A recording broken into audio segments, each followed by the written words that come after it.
안녕하세요. 옐로우 케이크의 주인아씨, 해지니어스 김혜진 교수입니다. 자, 오늘은 이 원자력계에서만이 아니라 에너지 분야에 관심 있는 사람이라면 한 번쯤은 들어봤을 바로 그 이름, SMR, 스몰 모듈러 리액터의 주말이죠. 사실 SMR이 워낙 광범위하게 다양한 특징들이 있기 때문에 오늘로써 다 얘기하기는 어렵고 SMR의 1탄으로서 그냥 SMR이 무엇인가 그 정의에 대해서 얘기해 볼게요.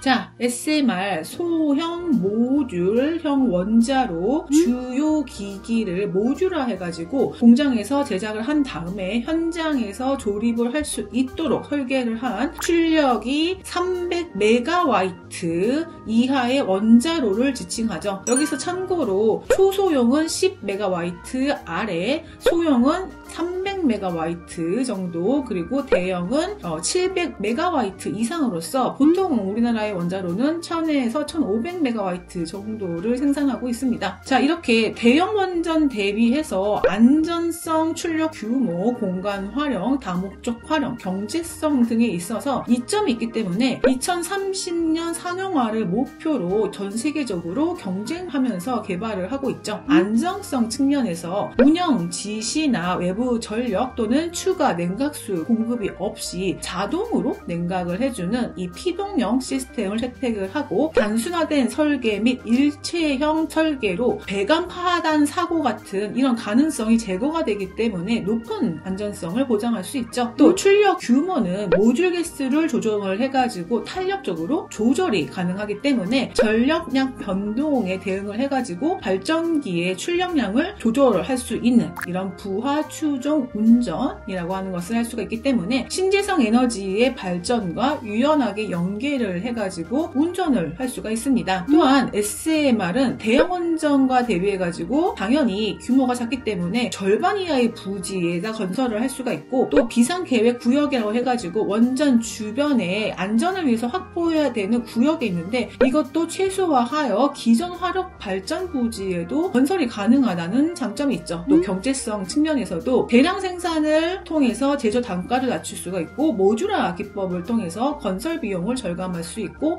건설 시기도 절감할 수가 있습니다.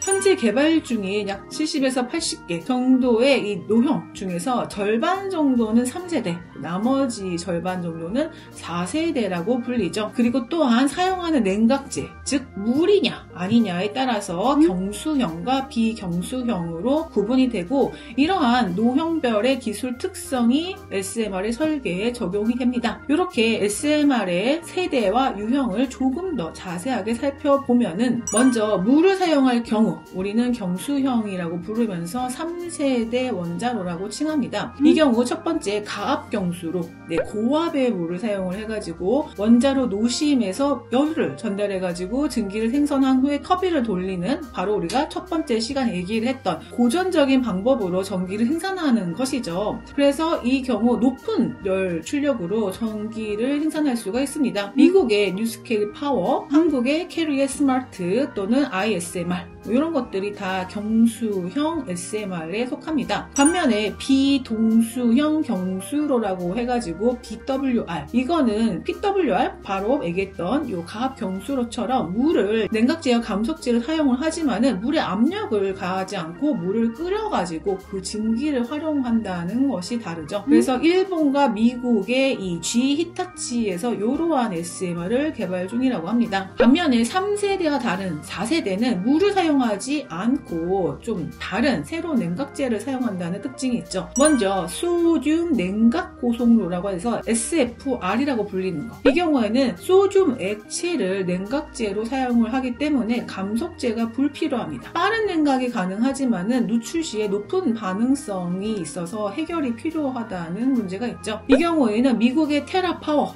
바로 그 빌 게이츠가 투자를 해서 만들고 있는 요 테라파워에서 이러한 SF SFR을 개발하고 있고, 한국 같은 경우에는 캐리의 PGSFR 이 개념 설계를 하고 있습니다. 또 납냉각 고속로라고 해서 납액체를 사용하고 있는 SMR이 있죠. 이 경우 고속 중성자의 핵 분열 반응으로 열을 발생시키는 고속로의 일종으로 이건 역시 감속제가 불필요합니다. 또 용융염료라고 해서 MSR이라고 불리는, 이 경우 당연히 용융염 액체 혼합물을 연료로 사용하고 냉각제로 사용을 하죠. 외부 노출 시에 바로 굳어버려가지고 중대사고를 원천적으로 차단을 시키고 사용 후 핵연료 배출이 거의 미미하다는 장점이 있죠. 미국의 썰콘, 덴마크의 시버그, 캐나다의 테르스트리얼 에너지 같은 곳에서 이러한 용융염료를 개발하고 있고, 주로 세상의 부유형 SMR로 많이 개발이 되고 있습니다. 마지막으로 고온가스로 헬륨 기체를 사용하면서 약 750도의 헬륨으로 가열된 물이 565도의 증기로 변해가지고 터빈을 가동시키고 경수로 대비해서 고온 운전이 가능하기 때문에 전력 생산 효율이 비교적 높고 경제적이죠. 미국의 엑스에너지라든가 미국과 캐나다의 USNC에서 이러한 SMR을 개발하고 있습니다.